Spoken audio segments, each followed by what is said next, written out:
Hello बच्चों, let's read the following question. Field due to multiple charges at a point is found by using.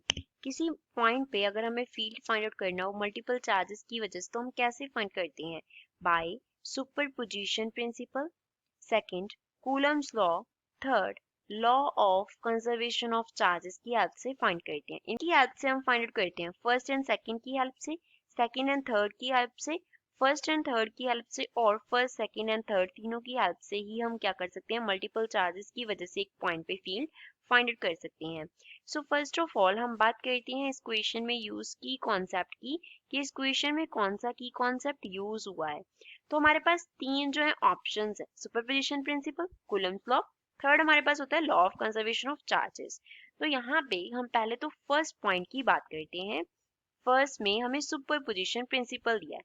Superposition principle क्या बताता है हमें? Principle of superposition states that, ये हमारे पास क्या state करता है कि अगर हम किसी स्पेस में चार्ज स्पेस में क्या कंसिडर कर रहे हैं, कुछ चार्जेस कंसिडर कर रहे हैं, तो जितने भी चार्जेस होंगे वो क्या करेंगे? अपना इलेक्ट्रिक फील्ड जो है पॉइंट पे प्रोड्यूस करेंगे. इलेक्ट्रिक फील्ड जो है प्रोड्यूस करेंगे एट अ गिवन पॉइंट, किसी भी गिवन पॉइंट पे इलेक्ट्रिक फील्ड प्रोड्यूस करेंगे इंडिपेंडेंट ऑफ अदर चार्जेस जो वहां पे प्रेजेंट है. इंडिपेंडेंट ऑफ अदर चार्जेस, अगर वहां पे बाकी कुछ और चार्जेस प्रेजेंट है तो वो हमारे पास मैटर नहीं करते कि वो कितने चार्जेस हैं. और चार्जेस हैं नहीं है ये मैटर नहीं करता. स्पेस में अगर एक चार्ज है तो वो जितना इलेक्ट्रिक फील्ड प्रोड्यूस करेगा वो उतना ही इलेक्ट्रिक फील्ड प्रोड्यूस करेगा अगर हम उसके अराउंड 10 चार्जेस और रखते हैं. जैसे सपोज हमने इस P पॉइंट पे स्टडी करना है कि कितना इलेक्ट्रिक फील्ड है. अब यहाँ पे हमने फर्स्ट चार्ज रख दिया Q1. तो Q1 ने जो P पॉइंट पे इलेक्ट्रिक फील्ड प्रोड्यूस किया, सपोज वो E1 था. अब यहाँ पे एक और चार्ज रख देते हैं Q2. Q2 ने अपना इलेक्ट्रिक फील्ड प्रोड्यूस कर देना है यहाँ पे E2, लेकिन E1 पे कोई इफेक्ट नहीं पड़ेगा. और यहाँ पे हमने एक और चार्ज रख दिया Q3, वो अपना इलेक्ट्रिक फील्ड प्रोड्यूस करेगा E3. तो यहाँ पे जो इलेक्ट्रिक फील्ड प्रोड्यूस हो रहा है उसका कोई इफेक्ट नहीं पड़ेगा E2 और E3 का E1 पे. E2 एंड E3 की जो प्रेजेंस है वो प्रेजेंस मैटर नहीं करती E1 के स्ट्रेंथ में कि E1 का स्ट्रेंथ कितना है. और जो रिजल्टेंट इलेक्ट्रिक फील्ड है, जो रिजल्टेंट इलेक्ट्रिक फील्ड है वो हमारे पास क्या होता है? वेक्टर सम होता है सभी इलेक्ट्रिक फील्ड्स का. Vector sum of all electric fields acting, जितने इलेक्ट्रिक फील्ड एक्ट कर रहे हैं उन सबका क्या होता है? वेक्टर सम होता है. ये तो हमें बताता है प्रिंसिपल ऑफ सुपरपोजिशन. अब कूलम्स लॉ क्या बताता है? सेकंड स्टेटमेंट में क्या दिया है? कूलम्स लॉ दिया है. कूलम्स लॉ हमारे पास रिलेशन देता है इलेक्ट्रिक फोर्स का, that is F, which is equals to 1 upon 4 pi epsilon naught into Q1 upon Q2 upon क्या होता है? R का स्क्वायर होता है.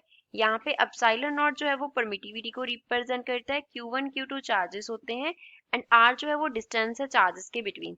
तो फोर्स कितना है? फोर्स का फॉर्मूला कौन देता है? कूलम्स लॉ देता है. और अगर फोर्स एंड इलेक्ट्रिक फील्ड के हम रिलेशन की बात करें तो वो हमारे पास होता है, सपोज हम यहाँ पे जो चार्ज है वो Q1 देख रहे हैं तो वो फोर्स जो होगा वो Q1 इंटू E होगा. Q1 चार्ज पे कितना फोर्स एक्ट कर रहा है इलेक्ट्रिक फील्ड की वजह से. तो अगर हमें इलेक्ट्रिक फील्ड निकालना है तो सिंपली क्या करेंगे? कूलम के लॉ से फोर्स का रिलेशन लिखेंगे और चार्ज से क्या कर देंगे? डिवाइड कर देंगे. तो इलेक्ट्रिक फील्ड एक्ट कितना करता है वो हमें कूलम्स लॉ देता है.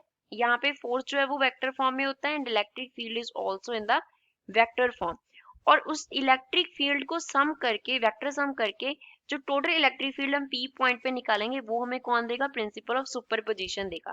That means first and second तो दोनों उसको हम अप्लाई करके मल्टीपल चार्जेस की वजह से एक पॉइंट पे फील्ड जो है वो फाइंड आउट कर सकते हैं. अब थर्ड में हमें दिया था law of conservation of charges. Third जो स्टेटमेंट में उसमें क्या दिया है? Law of conservation of charge दिया है. अब law of conservation of charge हमें क्या बताता है कि जो टोटल चार्ज है किसी भी बॉडी पे वो क्या रहेगा? कंजर्व रहेगा. टोटल चार्ज किसी भी सिस्टम का क्या रहेगा? कंजर्व रहेगा. इसका मीन्स क्या है कि जितना उस पे इनिशियल चार्ज था उतना ही उस पे क्या रहेगा, फाइनल चार्ज रहेगा। तो ना ही तो हम चार्ज को क्रिएट कर सकते हैं, neither charge can be created, ना ही हम अपनी तरफ से चार्ज को क्रिएट कर सकते हैं, nor can be destroyed, nor charge can be destroy, और ना ही हम अपनी तरफ से उसको क्या कर सकते हैं, डिस्ट्रॉय कर सकते हैं। तो टोटल चार्ज जो है वो क्या रहेगा, कंजर्व रहेगा। अब यहाँ पे टोटल चार्ज के कंजर्व होने की बात हो रही है, यहाँ पे हम किसी पर्टिकुलर पॉइंट पे इलेक्ट्रिक फील्ड फाइंड नहीं कर रहे कि कितना वहां पे मल्टीपल चार्ज की वजह से फील्ड प्रेजेंट होगा। तो किससे फाइंड आउट कर रहे हैं, सुपरपोजिशन प्रिंसिपल से एंड कूलम्स लॉ से। तो इस क्वेश्चन का करेक्ट आंसर क्या होगा, first and second. First and second हमें किस ऑप्शन में दिए हैं, ए। So A is the final answer for the given question. I hope you understood well. Thanks.